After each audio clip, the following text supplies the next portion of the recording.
মেঘের নৌকা তুমি জয়েন স্যার। Join sir. আচ্ছা শোনো, কালকে তো তোমার এই না পরিবেশ পরিস্থিতি প্রশ্ন করো। পরিবেশ পরিস্থিতি সমাজ পরীক্ষা না মৌখিক পরীক্ষা না, একটু প্রশ্ন করবো। এই সোজা দাঁড়াও।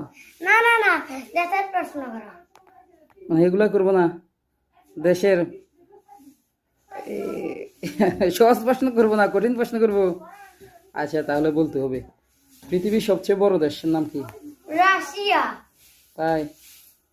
আচ্ছা, পৃথিবীতে এমন একটা দেশ আছে যেটা অন্য দেশের ভিতরে। Vatican city. Vatican city. আচ্ছা গুড, এটাও হয়েছে। ভাটিকান সিটিটা এটা কোন দেশের ভিতরে বলো? ইতালি। ও হ্যাঁ, এটাও হয়েছে, থ্যাংক ইউ। আচ্ছা, ভারত পাকিস্তান যে যুদ্ধ চলতেছে তুমি কি জানো? জানো, গুড। আচ্ছা, ভারতের যে রাফায়েল যুদ্ধ বিমানটা আছে আধুনিক, এটা কোন দেশের থেকে কিনছে বলো তো? ফ্রান্স। তাই? আচ্ছা, ফ্রান্সের তাহলে রাজধানীর নাম কি আমাকে বলতে হবে?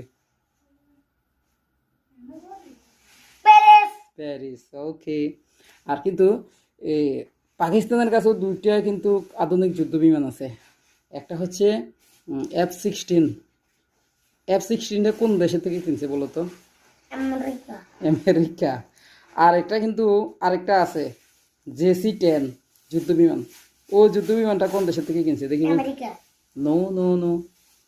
চায়না। হ্যাঁ ইয়েস, এটা কিনছে চায়না থেকে। গুড, তাহলে তুমি তো মোটামুটি বলতে পারছো।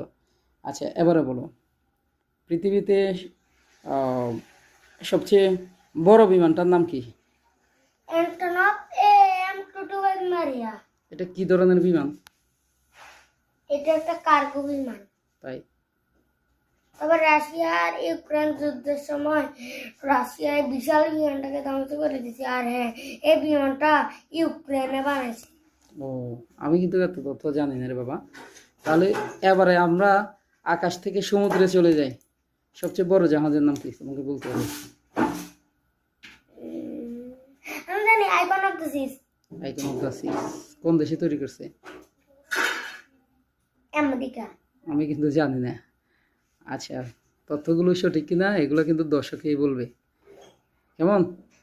তো আজকের জন্য তোমার মৌখিক পরীক্ষা শেষ। Thank you.